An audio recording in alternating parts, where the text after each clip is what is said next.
Paramashivoham.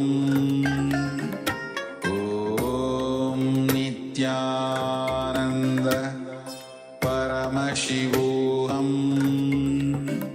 Om Nityananda Paramashivoham. Om Nityananda Paramashivoham. Om Nityananda Paramashivoham. Om Nityananda Paramashivoham. Om Nityananda Paramashivoham.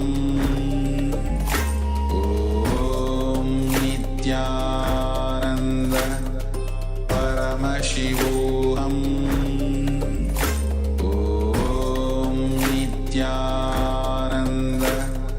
Paramashivoham. Om Nityananda Paramashivoham. Om Nityananda Paramashivoham. Om Nityananda Paramashivoham. Om Nityananda.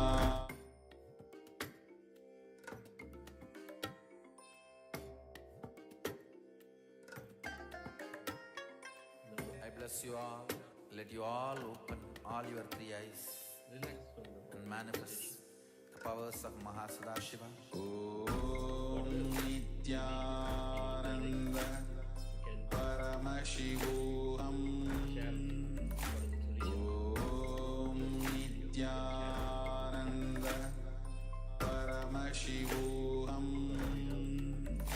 Om Nityananda Paramashivoham.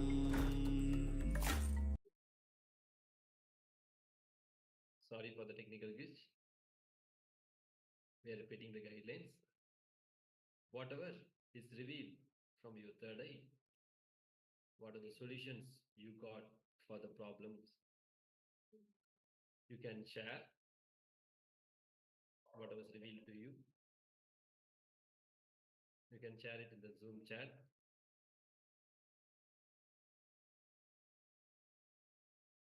Now, let us enter into the one more round of power manifestation.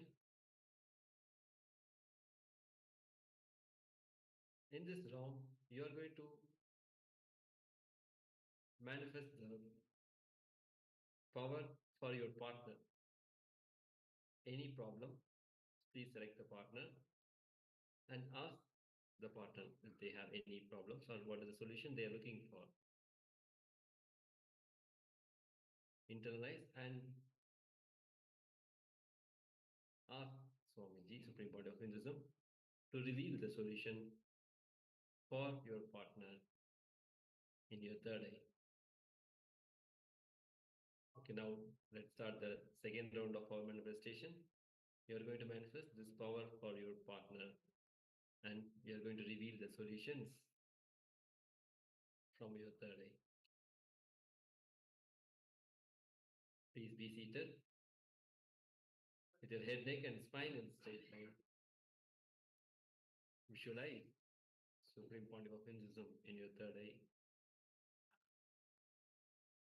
Bring awareness in your third eye. Keep chanting the Mahavakya. Let's start the second round of our manifestation. Keep chanting the Mahavakya.